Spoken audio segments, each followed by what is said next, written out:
Much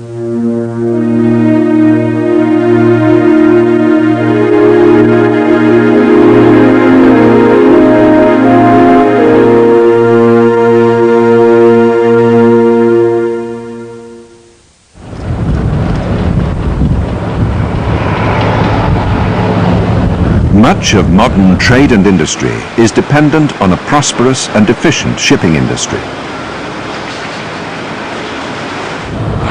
In recent years, this improved efficiency has been accompanied by greater attention to safety and environmental responsibility. But while pollution regulations have been tightened and more strictly enforced, another very serious problem has become evident: ballast water. In some circumstances, ballast water can carry diseases, microscopic organisms and sea creatures from one part of the world to another. This may also have led to the spread of deadly human pathogens like typhoid and cholera. So ballast water management programs are being introduced to try to prevent the spread of aquatic nuisance species.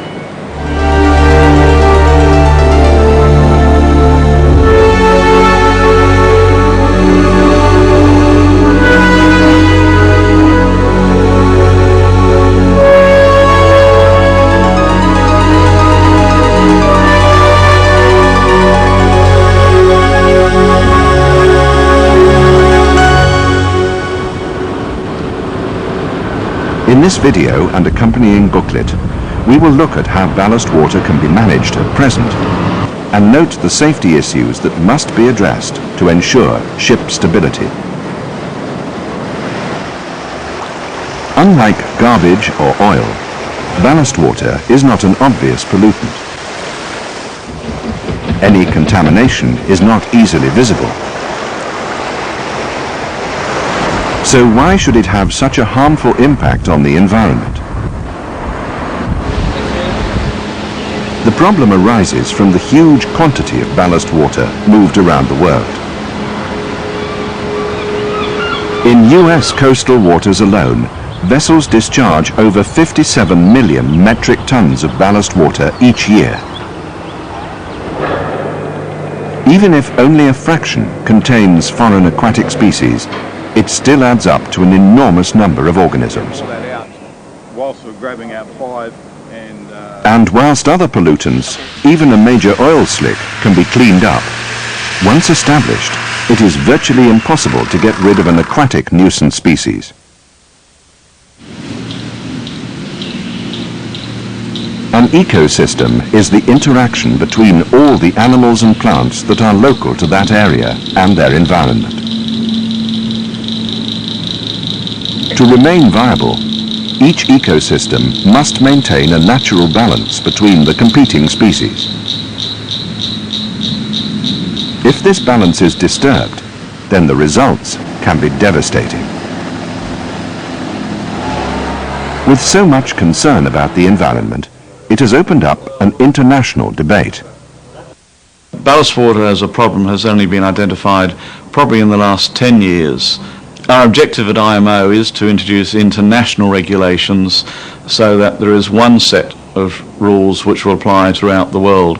The regulations are still being developed, but I would expect that all ships that are travelling on international voyages, and I mean long-distance voyages rather than short voyages between, say, Dover and Calais, or perhaps between Korea and Japan, but ships on longer voyages globally will all be required above a certain tonnage to have a ballast water management plan, so that if they do come into an area of the world or a zone, region where there are ballast water management requirements, then they will be able to comply. They'll have a plan which will tell them what they can do and what they can't do. The Great Lakes of North America. 5 inland lakes that make up the largest area of fresh water in the world.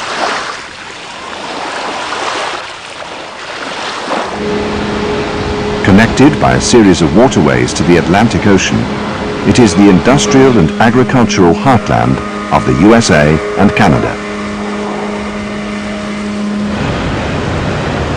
In 1986, it is thought that the discharge of ballast water in Lake St. Clair, near Detroit, introduced a tiny shellfish into that ecosystem.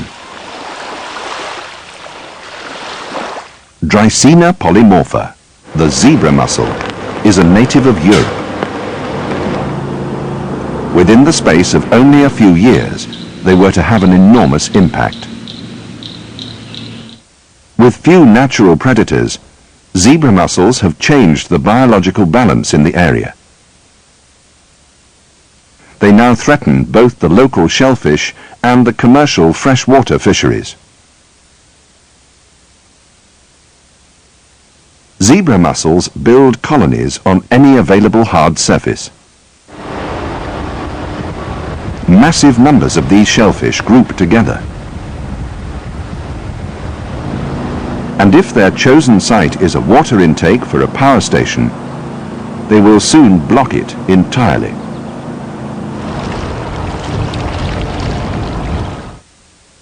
With as many as 700,000 zebra mussels packed into each square metre, totally removing them has proved impossible, and their control has so far cost more than $5 billion. On the other side of the world, Tasmania is an island state of Australia with its own unique ecosystem. But in recent years, the Tasmanian oyster industry has been put at risk by the arrival of the northern Pacific sea star, Asterias amirensis, which has an insatiable appetite for the native bivalves, and by the much more serious threat of toxic dinoflagellate algae.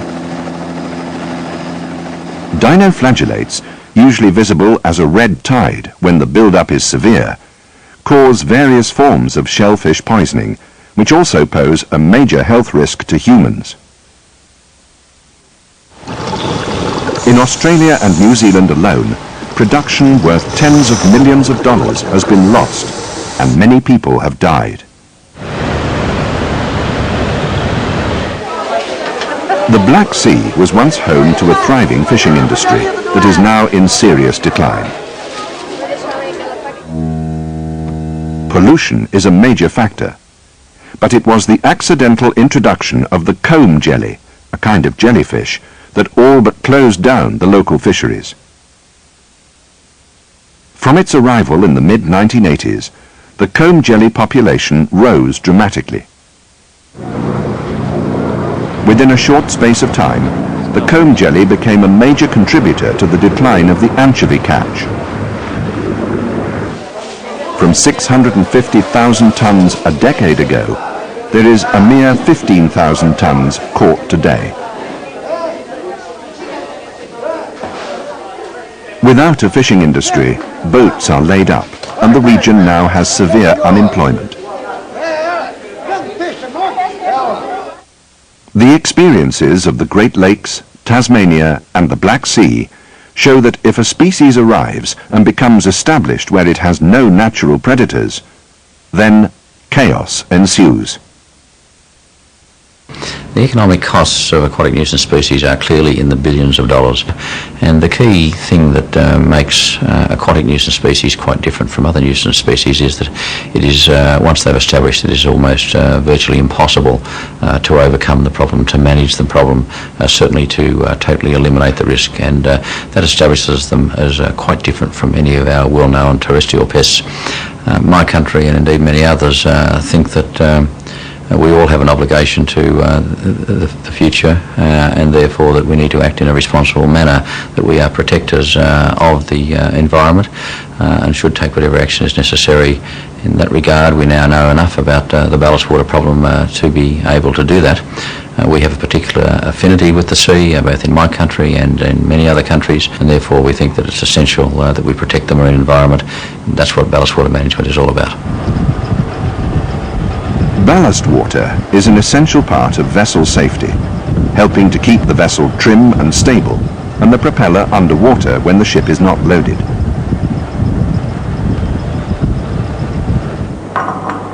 When taking on cargo in port, the usual practice for most ships has been simply to discharge ballast water that may have been loaded on the other side of the world.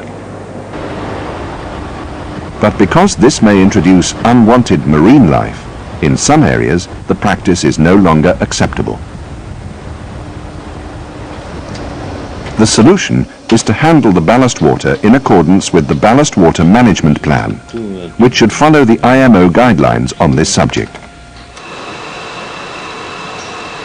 The Ballast Water Management Plan is individually tailored to each vessel, and at present relies mostly on mid-ocean ballast water exchange.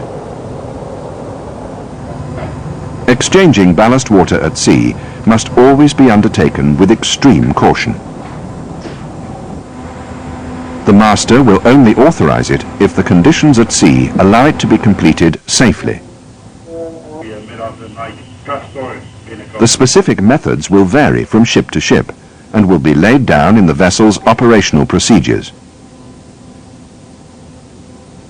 There are two main methods of ballast water exchange: sequential and flow-through. The sequential method requires that each ballast tank is emptied and then refilled. To maintain stability, tanks are usually paired, port and starboard. Even so, because each discharge represents the removal of an enormous weight, it can induce dynamic strains in the ship's structure. The flow-through method relies on overfilling the tanks by pumping in more water and letting the original contents flow out. To flush a tank thoroughly, 3 times the volume must be pumped in to remove 95% of old ballast water. Some vessels will use a combination of these methods, depending on the prevailing conditions. The exact procedures will vary from ship to ship. Following the Ballast Water Management Plan will minimize the risks. Exchanging ballast water at sea can affect the trim and draft. The engine intakes may come out of the water. It can set up stresses in the hull, leading to structural failure. And potentially, it could cause a loss of stability. Even in calm weather, you must carry out this procedure with extreme caution. Under no circumstances is it ever worth the risk to speed up the process or take a shortcut. Such action could result in the vessel breaking up and sinking. The safe exchange of ballast water at sea requires that it is carried out well within the limits of the vessel's trim and stability data. Just to remind you, the hazards to be found walking around the main The deck. crew must understand what they are doing. Everyone involved in ballast water exchange should be thoroughly trained and properly briefed about their responsibilities. And contingency plans should have been prepared in the event of an emergency, such as a sudden worsening of the weather or equipment failure. Exchanging ballast water in the middle of the ocean is an effective stopgap technique that will reduce the risk of foreign marine life invading distant shores. But it is by no means the best long-term solution. Governments, universities and marine research establishments throughout the world are looking at alternative treatments. The problem with all ballast water is to find a way to sterilize it and kill any organisms that are contained within. Fine filters fitted to the ballast pumps can significantly reduce the intake of exotic organisms. To be effective, the filters must have a small pore size. The drawback here is that they would quickly clog up unless they had a very large surface area. Adding a recirculating treatment system may make it more viable. Current research suggests that a wedge wire strainer is the most technically feasible system available. From Puerto Drummond, Colombia. Until recently, using heat to treat ballast water was not thought to be commercially viable. In 1997, the Australian Quarantine and Inspection Service, as part of their strategic ballast water research program, modified the bulk carrier Iron Whyalla. The vessel uses the main engine to heat the ballast water to a temperature of around 40 degrees Celsius. After 2 minutes, this effectively kills nearly all marine life. However, some human pathogens, cholera for example, can survive this treatment. This technique is only practical on long-haul voyages and generally would not be feasible on much shorter journeys. Other researchers are experimenting with ultraviolet light, ultrasonics, oxygen deprivation, and chemical treatments. One of the most recent developments exploits natural toxins. Based on quinones from the black walnut, a small dose will kill the microscopic sea creatures in ballast water. After a short period, it breaks down and can be safely flushed with no further environmental risk.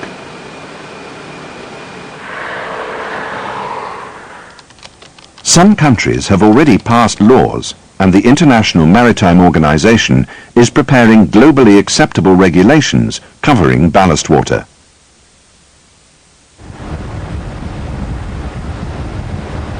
Practical ballast water management requires 2 elements: a ballast water handling plan and accurate and up-to-date records. The ballast water handling plan should be prepared in advance for every voyage. This level of pre-planning is essential for the safety of the ship and its crew.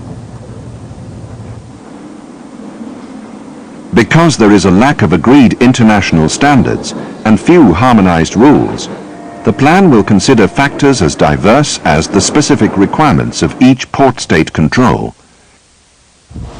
and the likely weather conditions. It will also provide contingencies so that the vessel can complete its voyage with as little disruption as possible. Record keeping is ultimately the responsibility of the master. Usually, he will appoint a nominated ballast water management officer. They not only ensure that ballast water treatment and exchange follows the overall ballast water management plan, they must also maintain the ballast water handling logbook and keep past records available for inspection. The layout may vary from company to company, but all will require similar information to be kept. The main form, the ballast water reporting form, is a record of loading and discharging of ballast, both in port and exchanged at sea.